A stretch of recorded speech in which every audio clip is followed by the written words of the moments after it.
오늘 저는 여러분과 함께 가나 혼인잔치라고 하는 제목으로 말씀의 은혜를 나누고자 합니다. 사람은 좋은 일이 있거나 집안에 경사가 났을 때 이웃과 함께 기쁨을 나누고 한편으로는 자기 가문을 좀 자랑 삼아서 잔치를 베풉니다. 잔치라고 하는 것은 서로 이웃 간에 축하해 주기 위해서 손님들은 축하해 주기 위해서 오고 또 잔치를 베푸는 사람들은 또 모든 사람을 축복하기 위해서 또 베풀기 위해서 잔치를 베풀게 되는 것입니다. 여러분들이 잘 아시는 대로 잔치에는 여러 가지 잔치가 있습니다. 돌잔치도 있고 생일잔치도 있고 또 경사가 났을 때 잔치도 있고 또 한갑잔치도 있지만 오늘날에는 한갑잔치를 하지 않는 것 같습니다. 의학이 발달하고 또 음식들이 좋아져서 요즘 60대라고 하면 거의 청년에 가까울 정도로 지금 100세 시대라고 하지 않습니까? 그러다 보니까 이게 한갑잔치는 잘 하지 않는 것 같습니다. 그런데 오늘 갈릴리 가나에서 베푸는 이 혼인잔치는 모든 잔치보다 가장 중요한 잔치인데 바로 그것이 혼인잔치라는 것입니다. 뭐니 해도 남남이 두 사람이 만나서 한 가정을 이루어서 자녀를 낳고 가정을 이룬다는 것은 하나님의 제정하신 것이요 가장 큰 축복이 아닌가 그렇게 생각을 하는 것입니다. 이 결혼이라고 하는 것은 사람이 만든 것이 아니고 하나님께서 만드셨습니다. 하나님께서 천지와 만물을 창조하시고 그들에게 복을 주어서 생육하고 번성하고 땅에 충만하라 이렇게 말씀을 하시고 아담에게 하나님께서 성부와 성자와 성삼위 하나님 우리가 우리의 형상을 따라 사람을 만들고 하늘에 있는 새들과 땅에 있는 동물들과 땅에 있는 모든 것을 다스리자 하자 하시고 그리고 아담을 빚으시고 그거에 생기를 불어넣으시고 생명이 되어서 우리의 조상 아담이 태어났습니다. 또 하나님께서 아담을 창조하시고 난 다음에 독성하는 것이 좋지 아니하느니 돌 배필 남자를 돌 배필을 만들자 해서 아담을 깊이 잠들게 하고 난 다음에 아담의 갈비뼈를 빼서 여자를 만들었습니다. 그래서 여자라고 하는 것은 바로 아담에서 나온 그 갈비뼈로서 만들었다고 해서 그 이름을 여자라 그랬습니다. 근데 이렇게 여자를 만들어서 아담에게 데리고 오니까 아담이 얼마나 기쁜지 내 뼈 중에 뼈요 살 중에 살을 얻다고.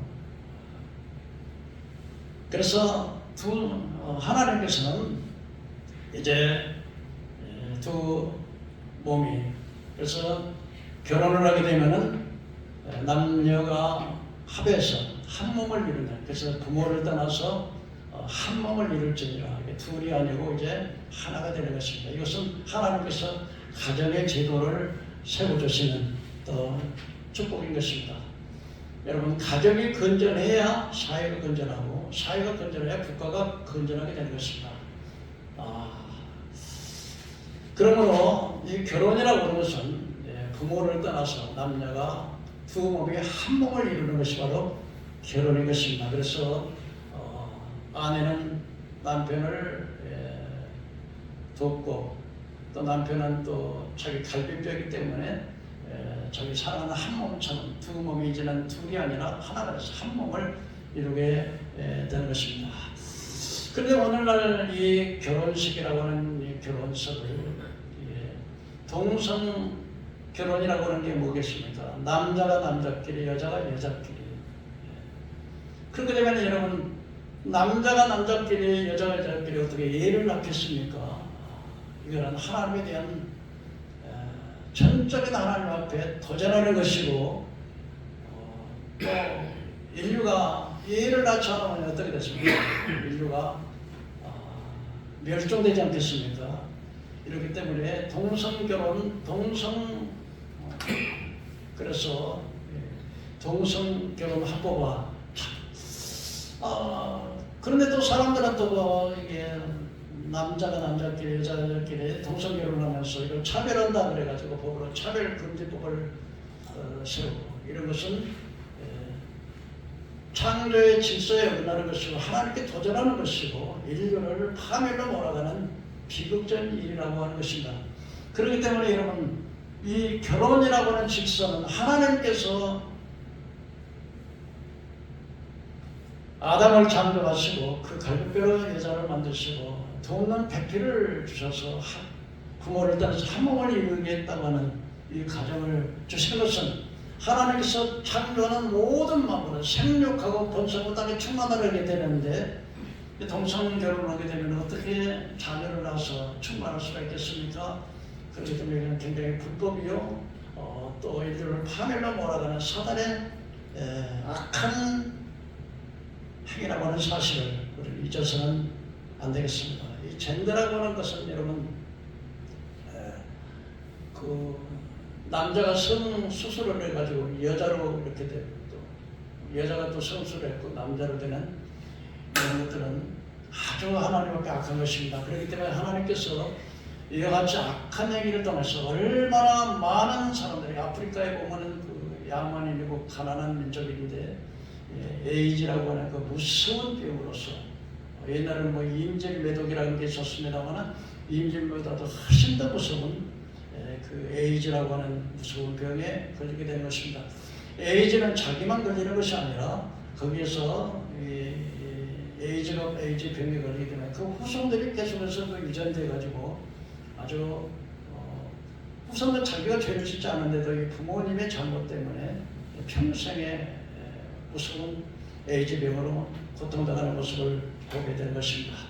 오늘 이 갈릴리 가나 혼인잔치는 바로 동성결혼이 아니라 남녀가 만나서 정상적인 합법적인 결혼식이 바로 가나 혼인잔치였습니다. 그렇다면 오늘 가나 혼인잔치의 가장 모범적이고 축복된 잔치인데 오늘 이 갈릴리 가나 혼인잔치를 통해서 정말 축복된 혼인잔치는 어떤 것인가에 대해서 몇 가지로 생각해 보고자 하는 것입니다. 첫째로 이 가나 혼인잔치에는 예수님의 제자들이 초청을 받은 잔치였습니다.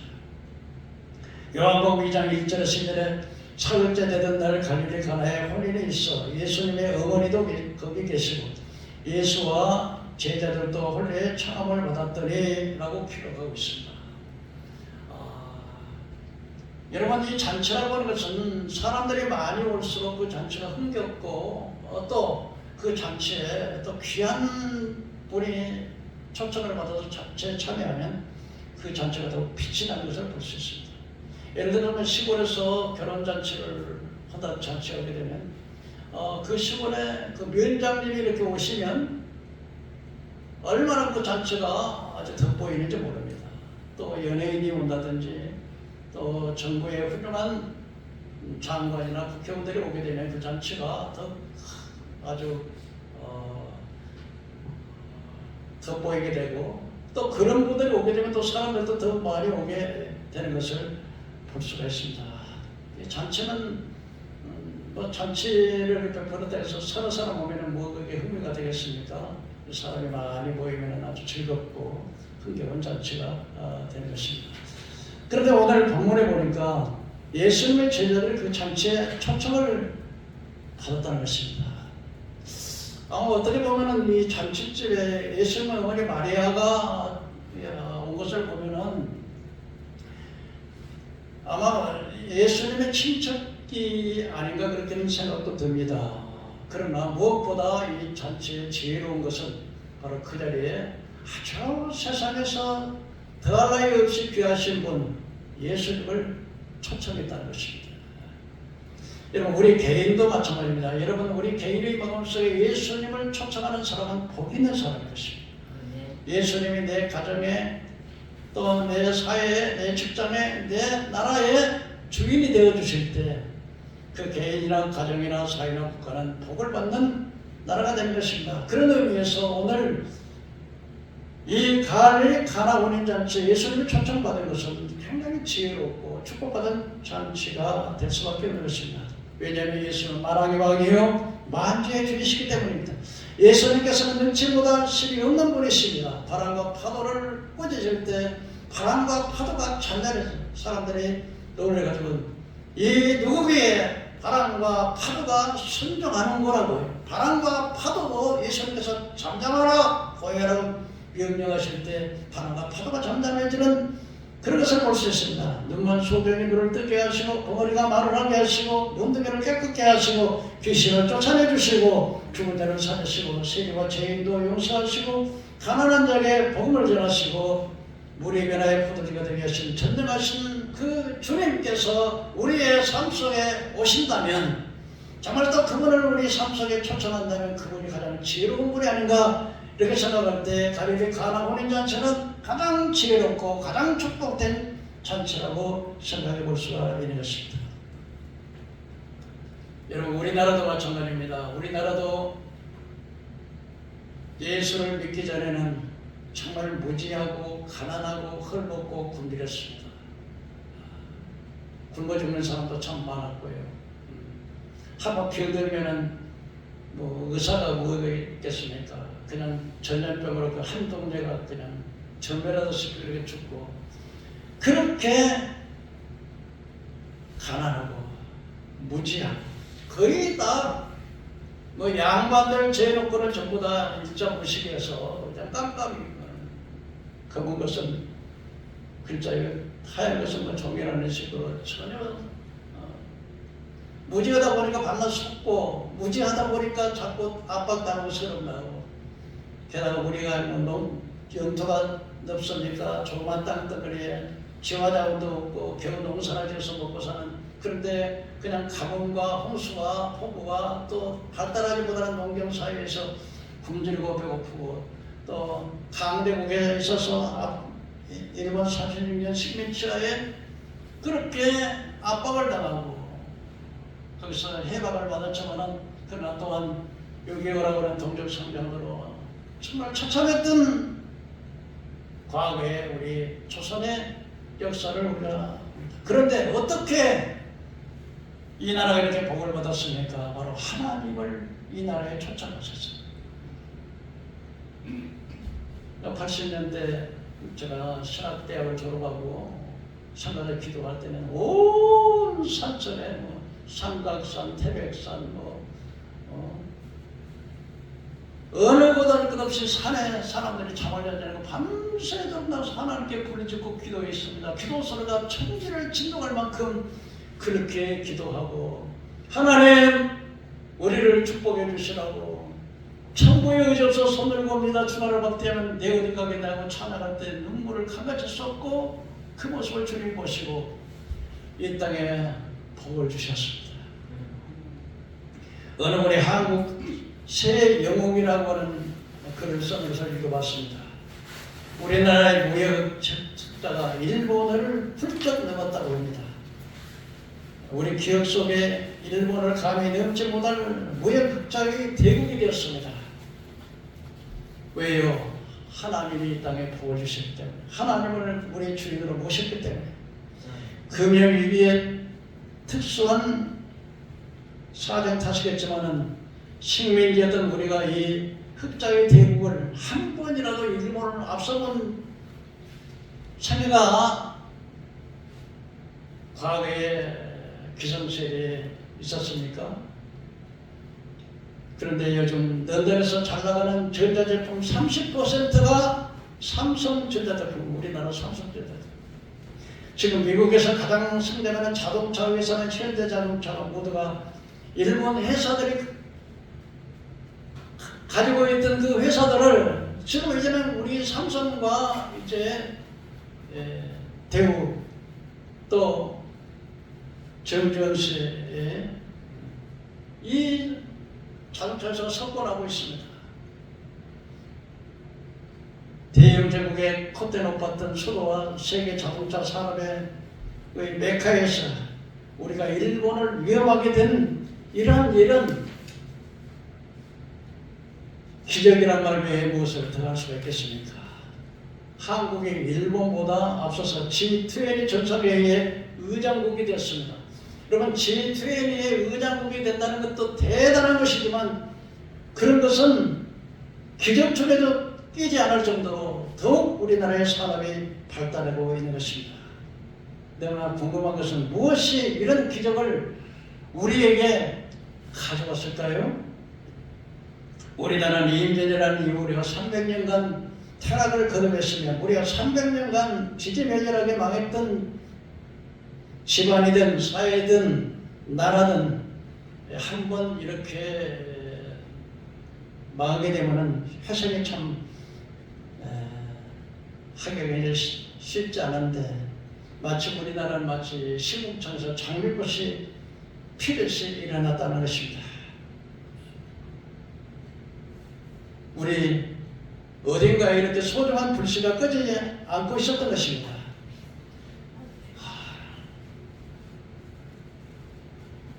그 다음 외에 다른 날이 하나 있다면 그것은 이 땅에 1910년 2월 12일 날 이병철 씨가 이 땅에 태어난 것입니다. 이 아이가 장차 세계적인 전자왕국을 만드는 어마어마한 국부를 창출하게 될 것을 누가 알았겠습니까? 아무도 알지 못했을 것입니다.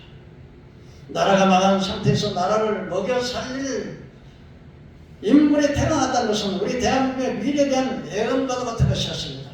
그런데 이병철 씨가 태어난 지 5년 뒤에 1915년 11월 25일 정주영 씨가 또 태어났습니다. 머슴같이 생긴 정주영 씨가 태어나가지고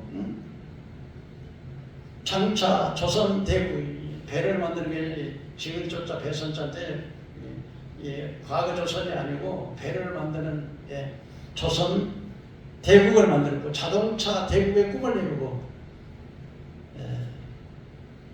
부자들이 영원히 성공을 얘기할 수 있는 성공 시대를 만들어낼 줄을 누가 알았겠습니까? 이 두 사람이 장성하기까지는 서로 얼굴도 몰랐지만은 그 사람들의 이병철 씨와 정주영 씨의 그 꿈과 그 목표는 같았었습니다. 오늘 이 한국의 새 영웅이라는 글을 쓴 그분은 이병철 씨와 정주영 두 사람의 업적은 광개토 대왕의 비길 것이라고 했습니다. 옛날에 그 광개토 대왕, 고구려의 광개토 대왕이라든지 다른 나라를 정복하는 이 정복자들은 어떠해서 전국의 나라를 넓히는 사람들이 장군들이 몇 명 있었지만은 그러나 광개토 대왕과 만든 그런 영웅은 100년에 한 명 나올 듯 말 듯 한다는 것입니다. 그런데 지금 시장은 영토를 그냥 침략을 해가지고 남은 나라를 전쟁에서 뺏는 것이 영토를 확장하는 것이 아니라 시장을 넓히는 것이 세계를 영토를 넓히는 것입니다. 그런데 여러분 삼성과 이렇게 또 이병철 씨 이분들이 전 세계 시장을 석권했습니다. 5대양 6대주의 삼성과 그 정주영 씨 이분들이 안 가는 곳이 하나도 없습니다.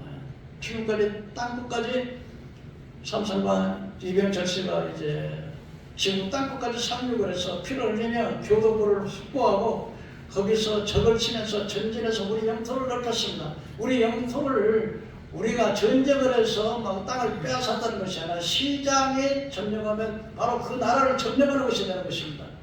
그래서 바로 이 두 분이 우리나라의 영토를 넓혔다. 그렇게 그분은 이야기를 하고 있습니다. 두말할 필요도 없이 그런데 광개토 대왕 같은 분은 100년에 한 명 나올 듯 말 듯 하는데 광개토 대왕 같은 이 분이 말입니다. 이병철 씨와 정주영 씨가 태어난 것은 5년 만에 두 영웅이 태어났습니다. 이게 하나님의 축복인 것입니다. 하나님을 믿고 기도하고 하나님을 우리의 주인으로 모셨기 때문에 이런 축복을 하나님이 저는 지금 보면은요 아예 하나님께서 이 땅에다 막 복을 갖다가 그냥 준 정도가 아니라 소나기처럼 막 부어버린 것 같아요. 그런데 거기서 끝나지 않고 또 한 영웅이 태어났는데 그게 바로 박정희 대통령이 태어난 것입니다. 정주영 씨가 태어난 지 2년 만에 1917년 11월 14일을 박정희 태어났는데 그 작고 못생긴 이 아이가 우리나라를 이렇게 부국 강력으로 만들어줄 줄 누가 알았겠습니까?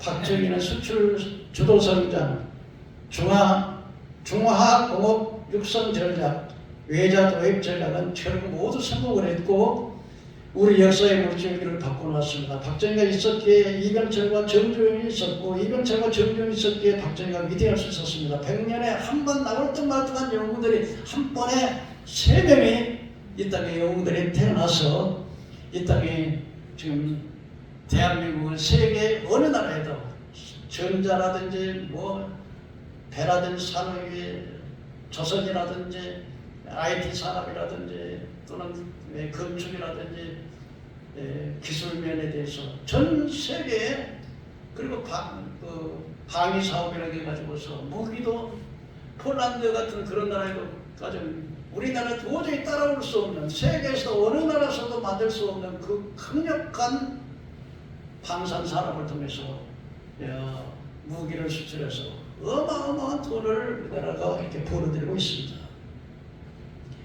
어떤 사람들은 박정희 대통령이 일본 군대에 갔다고 비난하는 사람도 있고 또 정주영 씨와 이병철 씨의 또 약점을 말하는 사람도 있지만 그분들이 세우는 그 토대 위에 우리가 이렇게 크게 극적으로 세계를 석권하는 그런 대한민국이 되었습니다. 옛날에는 뭐 대한민국이라면 아도 모르고 지도가 어디가 있는지 대한민국이 뭔지도 전혀 알지도 못했는데 이렇게 하나님을 섬기다 보니까 오늘 갈릴리 가나 보낸 잔치 예수님을 초청해서 그 잔치가 정말 풍성하고 시종일관 충만했던 것처럼 하나님을 모시는 이 민족의 이와 같은 우리가 축복을 받았다는 사실을 우리가 말해야 되겠습니다. 시편 73편 25절 18절에 하늘에서는 주 외에 누가 내게 있으리요 땅에서는 주밖에 내게 사모할 이유 없나이다. 내 육체와 마음이 쇠약하나 하나님은 내 마음에 반석이요 영원한 분기이시니라. 오늘 주를 멀리 떠나는 자는 망하리니 음모냐같이 주를 떠난 자는 주께서 다 멸하셨나이다. 하나님이 가까이 하니 내게 복이라. 내가 여호와를 나의 피난처로 삼아 주의 모든 행적을 전파하리라고 시편 기자는 말씀. 하나님을 떠난 자는 망하고 하나님을 가까이 하는 자는 하나님께서 피난처로 모든 행적에 복을 주신다고 말씀하고 있습니다. 두 번째로 문제를 가지고 찾아오신 어머니였습니다. 3절에 보니까 예수님의 어머니가 예수님께 포도주가 떨어지니라. 예수의 어머니가 예수님께 이르되 제자들에게 포도주가 없다 하니라고 말했습니다. 여러분 이스라엘 땅에는 이게 물이 참 귀합니다. 그래서 이 물을 포도주를 음료수로 쓰기도 하지만 무엇보다도 잔치에서는 포도주는 사람의 기를 흥을 돋구어주는 그런 음식이기 때문에 포도주가 그렇게 귀한데 이 포도주가 떨어져 잔치 때 중간에 포도주가 떨어져 버렸습니다. 여러분 사람은 많이 왔는데 전 사람의 흥을 돋궈주는 이 포도주가 떨어져 버렸으니까 난감했죠. 그런데 우리 예수님의 어머니께서 예수님께 찾아왔습니다. 그 문제를 가지고 예수님께 찾아온 것입니다. 예수님의 어머니가 뭐 주인에게 가서 말을 하지도 않고 또 사람들에게 부탁하지도 않고 또 일꾼들에게 포도주가 없다고 말하지 않고 문제가 있는 그 문제를 누구에게 가지고 왔습니까? 바로 예수님께 가지고 왔어요.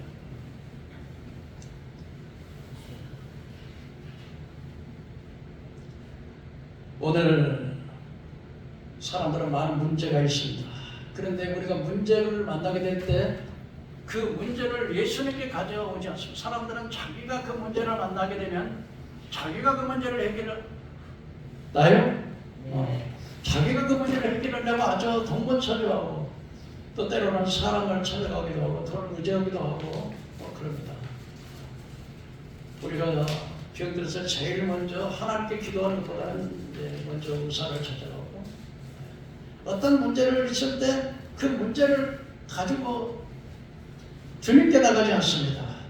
오늘 예수님께서 마태복음 11장 28절에 수고하고 무거운 짐진 자들아 다 내게로 오라 내가 너희를 쉬게 하리라.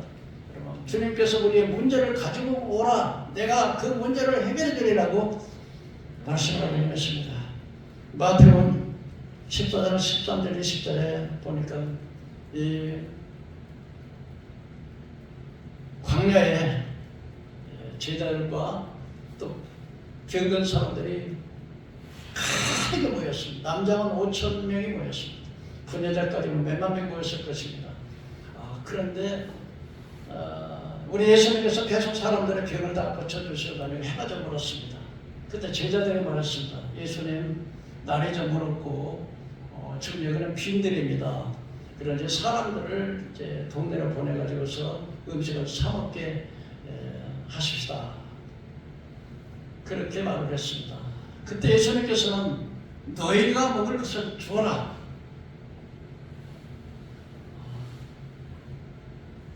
그러면서 예수님께서 제일 그 제자 중에 노래가 제일 좋다는 빌립을 향해서 이 사람들에게 얼마의 떡을 줘야 이 사람들을 먹이냐 했더니 이 빌립이 하는 말이 예수님 최소한도 200데나리온이라는 떡이 부족하겠습니다. 그러니까 그들은 지금 날이 저물었고 그 다음에 여기는 빈들인데 빈들에서 어떻게 이 5천 명이나 남자만 5천 명이나 되는 사람들을 먹일 수가 있겠냐 못하겠다는 부정적인 이야기죠. 또 제자들 조사 예수님 사람들이 5천 명이나 되는데 날이 저물었습니다. 여기는 빈들입니다. 그 말은 무슨 말입니까? 여기서는 이 사람들을 먹일 수가 없으니까 동네로 마을로 내보내십시다. 그때 안드레라고 하는 사람이 했더니 예수님 여기 찾아보니까 한 아이가 보리떡 5개 물고기 2마리가 있습니다. 그때 사람들은 아유 저 멍청한 놈 세상에 이 많은 남자만 5천 명이 있는데 이게 물고기 2마리 보리떡 5개 한 아이가 정식 도시가 사원을 가서 이걸 가지고 누구를 먹이겠다고 이걸 가지고 주님 근데 예수님께서는 안드레는 예수님 여기에 보리떡 5개 물고기 2마리 한 아이가 가지고 왔습니다. 이걸 주님 앞에 내놓으니까 주님께서는 자꾸 앉으라고 하더니 잔디가 있으니까 앉고 그냥 사람들을 막 짝을 져서 앉고 그걸 갖다 띄어다 나눠주라 그랬더니 보리떡 5개와 물고기 2마리 갖다 떡을 나눠주니까 떡이 계속 나는 거예요. 물고기 2마리도 계속 나오고 그래서 여러분 보리떡 5개와 물고기 2마리로 5천 명을 먹이고도 12방울이 남은 걸 믿으시기 바랍니다. 그리고 남은 것을 버리지 말아라 그랬잖아요. 작은 것을 가지고 문제를 가지고 제자들도 안 되고 밤도 어둡고 동네도 아니고 살 곳도 없는데 어떻게 사람을 먹일 것이나 했지만은 자기가 있는 그것을 주님 앞에 문제를 가지고 주님 앞에 내놨을 때 주님께서는 기적을 베풀으셔서 남자만 5천 명 분여자까지 5천 명이 먹고 몇만 명이 먹고도 남는 이런 기적을 베풀었습니다. 또 뿐만 아닙니다. 마태복음의 10장 10절에 한 소경 바디메오가 예수님이 지나간다는 소리를 듣고서 환호함치면서 다윗의 손 예수여 우리를 불쌍히 여겨주시옵소서. 그 사람들이 시끄러워 아이 점잖으신 분이라 하는데 재수없게 소리 질러 그래도 막 꽝을 더 크게 질러서 다윗의 자손 예수여 우리를 불쌍히 여겨주소서. 예수님께서 그걸 좀 오라고 그래. 그랬더니 옆에 사람들이 야 예수님이 너무 오라고 한다 안심하라. 그래서 예수님께서 물었습니다. 내가 무엇 해주기를 그러니까 오라고 하니까 너무 좋았고 겉옷을 벗어던지고 막 예수님께 달려갔습니다. 예수님께서 예수님 말씀하셨습니다. 내가 내게 무엇 해주기를 원하느냐. 주여 내가 고기를 원하나니. 우리 한번 따라해 볼까요? 주여 우리가 고기를 원하나이다. 근데 예수님께서요 내가 너를 고쳐주리라 그렇게 말하지 않냐고 내 믿음대로 될지어다. 믿으시길 바랍니다. 예수님께서 내가 너를 고쳐주리라 말하지 않고 뭐라고요? 내 믿음대로 되겠죠. 오늘 소경 바디메오는 예수님께 문제를 아내면 해결받을 것을 알고 예수님께 부르짖고 사람들이 막 이 소경 주제에 막 점잖으시고 이렇게 떠든다고 막 했지만 자기의 문제를 위해서 하나님 앞에 열심히 주 앞에 부르짖고 기도할 때 그 내 믿음대로 될지어다. 이 사람들이 여러분 오늘날 많은 사람들이 예수 앞에 문제를 가지고 왔습니다. 또 한 분은요, 백부장교라고 하는 분은 군대 이렇게 노마의 군인의 100명을 건드린 정도 한 중대장급 분인데 예수님께 나와서 예수님 내 아이는 지금 중풍병으로 몹시 괴로워합니다. 내 아이를 좀 고쳐주시옵소서 했더니 예수님께서 내가 가서 고쳐주리라 그랬더니 이 백부장이 말하기를 아닙니다. 나는 주님께서 우리 집에 오심을 감당하지 못하겠습니다. 나는 또 내 상관 아래에 있고 또 내 아래도 부하들이 있어서 얘에게 말하기를 가라면 가고 오라고만 하고 여기서 하라고만 하나이다. 말씀만 하시옵소서 내 아이 낫겠나이다. 예수님께서 그 말씀을 듣고 너무 놀래가지고 여러분 이 백부장이라는 로마의 중대장급 장교가 예수님께 나와서 말씀만 하시옵소서 나는 예수님 내 집에 오늘 감당하지 못하겠다 이렇게 말할 때 무슨 뜻입니까? 그럼 예수님께서는요 자기 계획으로 인해서 오라고도 가라고만 가고 이걸 하라만 하는데 예수님이 말하는 거 하기가 만져해 주시는데 말씀만 하면 안 이루어지시겠냐는 것입니다. 근데 예수님께서 너무 감동받아가지고 내가 이스라엘 중에도 이만한 믿음을 만나보지 못하느니라. 아브라함과 이삭과 야곱이 하나님 보좌에 앉으겠지만은 그러나 본 자손들은 바깥 앞에서 슬픔의 이를 갈고 있으리라 하면서 내 믿음대로 되리라고 할 때 그 시로 그 하인이 낫게 된 줄로 믿습니다. 그렇기 때문에 어떤 문제든지 예수님 앞에 가지고 나오면 해결받게 되는 걸 믿으시기 바랍니다. 네. 사람들이요 가정에 문제가 있어야 됩니까? 근데 그런 것도 예수님께 나오면 오늘날 여러분 자녀들이 이렇게 좋은 시간을 잘 먹고 잘 입고 좋은 환경에서 태어나서 자꾸 이들이 방황하고 자살하려고 그러고요. 뻔도 마시고요. 아무리 때려도 아무리 가르쳐도 아무리 산대고 아무리 돈을 줘도 자녀가 말을 듣지 않습니다. 왜 그럴까요? 마귀들이 끌고 다니니까요. 이런 자녀의 문제를 예수님 앞에 나와서 예수님 우리 자녀들 저 방탄한 마귀 끌려다닙니다. 주여 도와주옵소서. 자녀의 문제를 하나님이 가지고 나와야 되는 것입니다. 가정의 문제 있습니다. 어떤 분들은 자기 남편이 바람을 폈어요. 다른 여자들하고. 자기 부인이 얼굴도 예쁘고 착하고 그런데 아주 그냥 얼굴도 안 예쁘고 그런 어떤 딴 여자를 만나가지고 바람을 펴.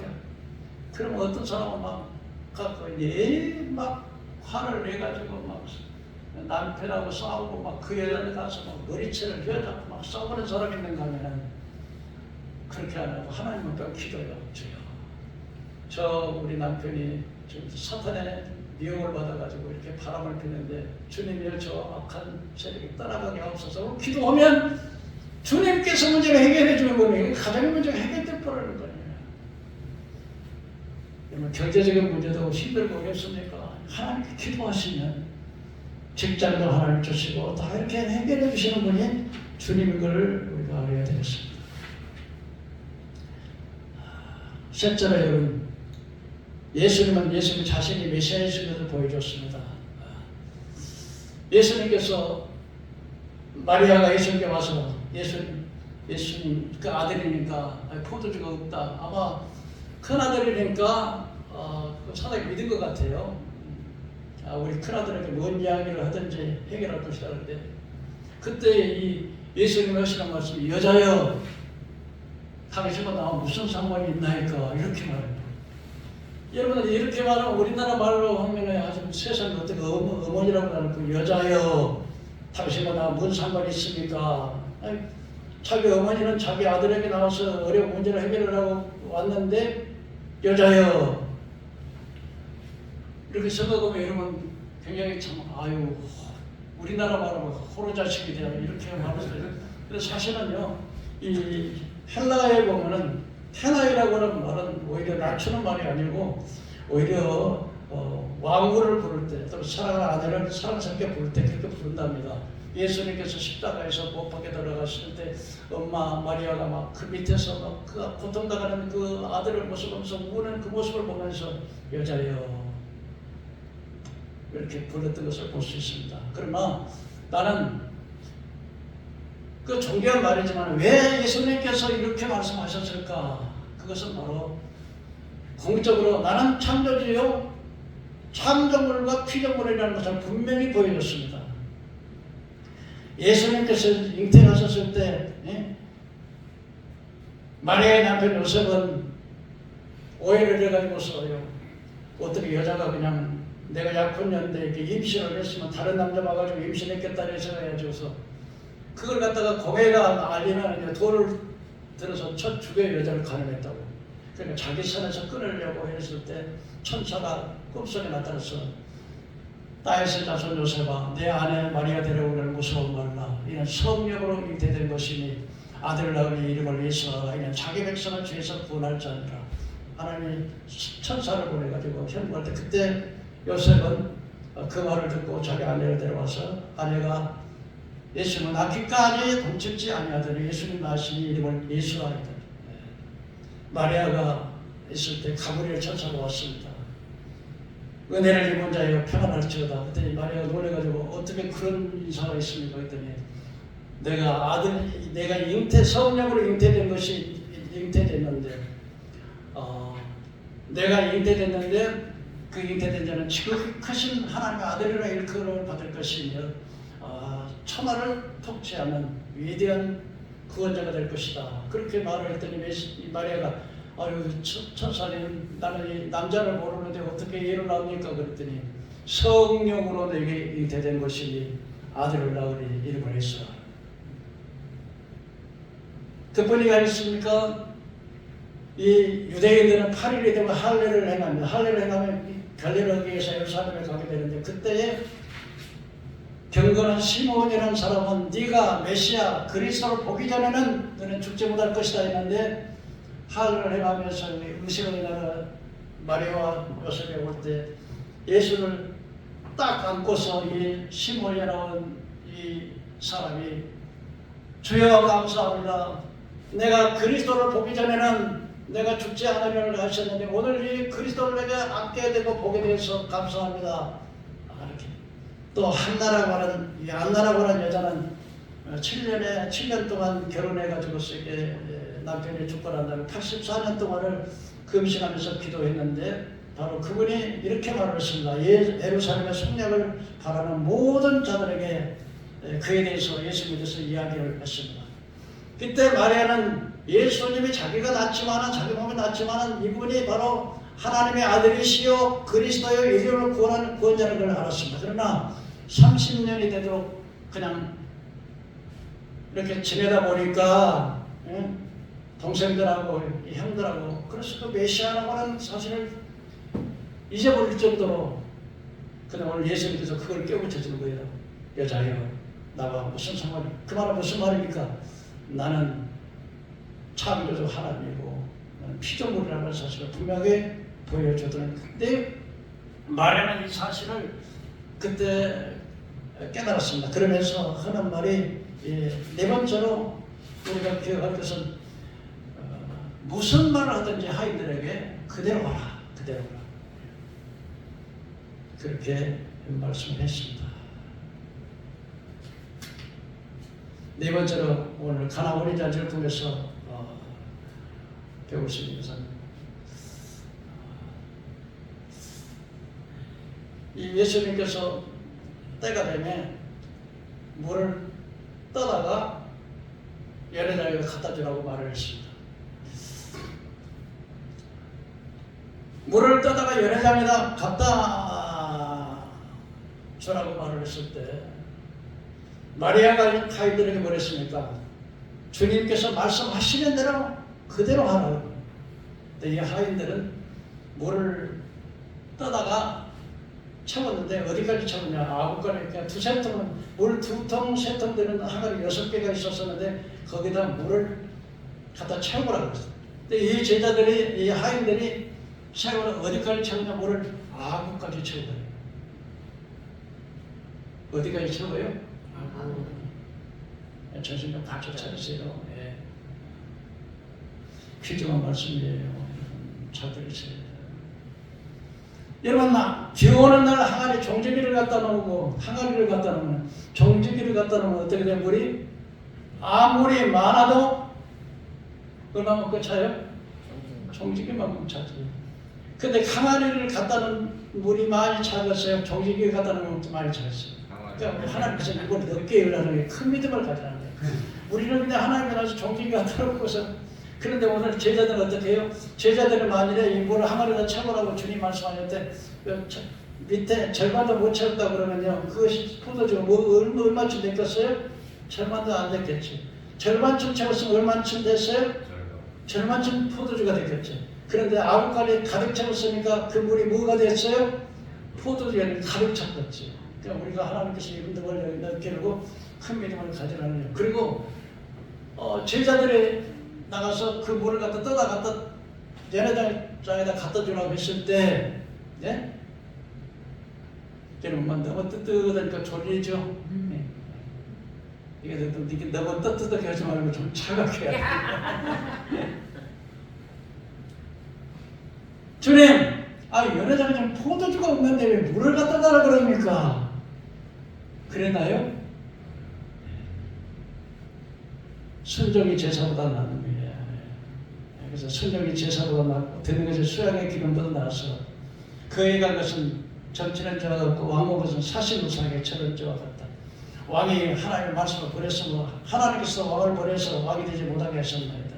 나만 장군이 예루살렘에 가면은 자기 집에서 포로로 잡았던 여자 신부 아이가 있었는데 우리 장군님이 저 이스라엘에 가면은 이 나병을 고칠 것이다 그랬더니 그 말을 듣고 나서 이제는 자기 나라 나만 장군은 그 나라에서 아주 임금이 아주 그냥 굉장히 귀하게 여기는 그런 장군이었습니다. 그래서 그 나라 아람의 왕이 편지를 써가지고 이스라엘 왕에게 갖다 주면서 내가 내 장군을 당신에게 보낼 테니까 이 나병을 좀 고쳐주시오. 그래서 편지를 갖다 주면 이제 은과 금을 좀 이렇게 선물을 좀 가지고 이제 이스라엘 왕에게 갔습니다. 이스라엘 왕이 그 편지를 받아보니까 아니 나병을 고치라는 거예요. 그러니까 이스라엘 왕이 걱정을 해가지고 세상에 내가 하나님도 아니 내가 하나님이 가는데 나병을 고치냐 그냥 이거는 필시 나에게 트집을 잡아가지고 전쟁을 일으키려고 하는 것이라고 두려워하고 있을 때 그 말을 들었던 엘리사가 왕에게 전화를 했습니다. 두려워하지 말고 그 사람 내게 보내시오. 이스라엘 가운데 선지자가 있는 것을 보여주겠습니다. 갔습니다. 나만 장군이 이제 마차를 끌고 이제 부하들을 데리고 이게 갔습니다. 그 이제 엘리사의 집에 딱 도착을 했는데 자기가 생각에는 엘리사가 나와보지도 안 하고 그 사환을 시켜가지고 하인을 시켜가지고 저 요단강에서 7번 물에다 몸을 다시 담그시오. 그럼 깨끗해질 것입니다. 그랬더니 나만 장군이 화가 났다. 세상에 내가 아람 장군에서 이 어떤 사람인데 나와보지도 않고 그냥 하인 시켜가지고 와서 요단강에 가서 7번 물을 담그래. 아니 세상에 우리나라에는 그 이스라엘보다 더 좋은 그 강들이 얼마나 많으냐. 내가 거기서 깨끗해서 씻어서 깨끗한 걸 받지 않을 것이냐. 그러면서 막 화가 나가지고 자기가 진짜 자기를 무시한다 생각을 해가지고 막 화가 나가지고 그때 그 부하들이 말했습니다. 왕이시여, 만일에 엘리사 선지자가 그보다 더 큰 일을 허락했어도 해야 될 거 아닙니까? 그런데 한번 씻어서 깨끗하게 하라고 하는 일이야. 그게 뭐 그렇게 크겠습니까? 그랬더니 자기 부하들의 말을 듣고서 이제 화가 났지만은 요단강에 갔습니다. 요단강에 가서 옷을 벗으니까 속에는 겉절이는 그냥 번쩍번쩍한 계급장에 번쩍번쩍하는 그런 막 옷을 입어서 막 우러러보는 장군이었지만은 이걸 벗으면 뭐가 돼요? 썩어서 막 고름이 질리다는 더러운 썩은 나만 문둥이. 그런데 하나님의 선지자의 말을 들어가지고 요단강에 들어서 물을 푹 잠갔다가 하나, 두 번, 세 번, 네 번, 다섯, 여섯, 일곱 했더니 그 살이 깨끗하게 된 걸 믿으시기 바랍니다. 그러니까 오늘 하인들은 어땠어요? 이유달지 않고 아니 왜 연회장에다가 포도주 갖다 내 물을 왜 갖다 달라고 합니까 하고 이유달지 않고 그대로 했더니 순종했더니 물이 변하여 포도주가 된 것 믿으시기 바랍니다. 그 다음에는 어떻겠습니까? 연회장에는 시종 일관 좋았습니다. 그래서 연회장에서 따온 사람들이 어디서 포도주가 나는지는 아직 못해가지고나 물따온 하인들은 알았습니다. 하인들은 어떻게 알았습니까? 물이 변해 포도주가 됐다는 걸 알았습니다. 그런데 그들이 말하기를 신랑이 참 너희 잔치가 굉장하구나. 다른 사람들은 처음에는 좋은 포도주를 나중에는 낮은 포도주를 내는데 이 잔치에는 처음부터 마지막까지 이렇게 좋은 포도주를 냈다고 그렇게 칭찬을 했습니다. 여러분 사람들은요 왜 처음에는 좋은 포도주를 냅니까? 술 취하기 전에는 그냥 좋은 포도주 내는 그 다음에 술이 취하면은 물을 많이 타가지고 술이 물을 탔는지 뭐는지 모르니까 그때는 낮은 포도주를 내는데 오늘 이 가나원인 잔치는 물을 변화해 포도주를 만들었기 때문에 처음부터 끝까지 좋은 포도주, 기분 좋은 포도주. 여러분 잔치를 하고도 여러분 인심을 잃을 때가 있어요. 그렇지 않습니까? 여러분 그래서 뭡니까? 사람도요 처음과 끝이 좋아야 되는 게 어떤 사람들은 초년 고생을 하고 말년에는 아주 부여해지는 사람도 있고 초년에는 아주 부자로 잘 살고 화해했는데 말년에는 아주 그 팔자가 살아가지고 고생하고 그런 사람이 있어요. 근데 여러분 처음과 끝이 좋아야 돼요. 사람도 여러분 처음과 끝이 좋아야 돼요. 처음에는 막 좋아하고 좋아하는 사람들이 마지막에 가서는 아주 교회도 그렇더라고요. 처음에는 막 우리 목사님인데 그 사람이 나중에 제일 대모해가지고 그 사람 목사 쭉 사는 사람이 많아요. 그러니까 여러분 갈릴리 가나원인 잔치가 어떤 잔치였습니까? 처음과 끝이 좋은 잔치였습니다. 마지막으로 여러분 갈릴리 가나에 온 잔치는 그냥 보여주는 잔치였습니다. 한번 따라서 보여주는 잔치. 보여주는 잔치. 여러분 제자들이 물이 변화에 포도주가 되는 그 사실을 보고 믿었다 그랬어요. 그래서 우리 예수님께서 너희는 세상의 빛이라 너희는 세상의 소금이라. 여러분 이 태양을 가리켜서 우리를 발광체하게 무슨 체라고 그래요? 왜? 빛은 태양이 되기 때문에. 달을 가리켜서 반사체라고 그래요. 달과 별은 자기 자체에서 빛을 내지 못해요. 그래 어떻게 지구를 비춰요? 태양에서 빛을 받아가지고 지구를 비추는 거예요. 그래서 반사체라고 합니다. 그래 우리 예수님께서 우리 예수 믿는 사람들을 가리켜서 뭐라고 그러냐? 너희는 세상의 빛이라. 빛이 예수님의 빛을 받아서 오늘 세상을 비치는 빛인 걸 믿으시기 바랍니다. 그러니까 너희는 세상의 빛이라. 산에 있는 내가 속이지 못할 것이요 사람이 등불을 켜서 날 아래 두지 않고 등경에 두나니 이러므로지만 모든 사람에게 빛은 이같이 너희 빛을 사람 앞에 비치게 해서 너희 착한 행실을 보고 하늘에 있으니 아버지께 영광을 드리게. 너희는 세상의 소금이라. 소금의 맛을 보면 무엇으로 짜게 해요? 그 위는 사람을 밟혀 버려서 밟힐 뿐이니라. 이러면 소금이 뭡니까? 짜게 해서 부패를 막고 맛을 내는 것처럼 세상에 우리는 빛이 아니지만은 빛 대신 예수님의 빛을 받아 세상을 비치는 빛이 되는 거죠. 착한 행실을 보고서 우리가 예수 믿는 사람은 뭔가 다르다. 기도할 때 병든 자가 낫고요. 예수 믿고 나더니 가난하고 아주 헐벗어 잘 못 사는 사람들이 예수를 믿고 나더니 복을 받아서 막 부유해지고요. 예수 믿는 사람들에게 나에게 더울 줄 알고요. 구제할 줄 알고. 예수 믿기 전에는 막 반나 사람이라 하고 막 개판치고 막 그냥 일도 안 하고 막 그러던 사람들이 예수 믿고 난 다음에 성령 받으니까 사람이 달라졌어요. 저 아무개 자식 저 개자식이라고 하더니 그 아무개 자식이 저렇게 달라질 수가 있어. 네. 예수 믿고 변화되는 게 보여주는 것이 달라지게 됩니다. 여러분 우리 예수 믿는 사람은 달라져야 돼요. 줄을 섰을 때도요 다 바쁘잖아요. 그러면 양보해서 이런 사람들 이 사람 만나면 보기만 해도요 위로가 되고요 기분이 좋아지는 사람이에요. 그 얼굴을 돌리고 싶은 사람입니다. 시장에서 싸웠다 그러면 아무개 집싸움 이렇게 됩니다. 여러분들은요 시장에 가서 물건 살 때 제발 그냥 물건 깎지 마시고 어떤 사람은 그냥 막 뒤작뒤작 대하고 전부 다 뒤집어 놓고 나중에 사도 안 가면 그 뭐라 그러지? 소금 뿌려 소금. 그럼 되겠습니까 여러분? 예수 믿는 사람은 달라야 돼요. 보여줘야 돼요. 뭘 보여야 돼요? 예수 믿기 이전의 삶이 내 삶이 완전히 바뀌었어요. 오늘 가나 혼인잔치는 보여주는 잔치, 예수님의 능력을 보여주는 잔치, 무슨 문제든지 가지고 오면 해결받는 잔치. 여러분의 생각 가운데 오늘 갈릴리 가나의 혼인잔치 이 잔치가 됐습니다. 결론적으로 말씀드리겠습니다. 이 갈릴리 가나 혼인잔치는 동성잔치가 아니고 동성결혼이 아니고 남녀가 맞아서 하나님께서 제정해 주신 그 가정의 법칙으로 복된 잔치였습니다.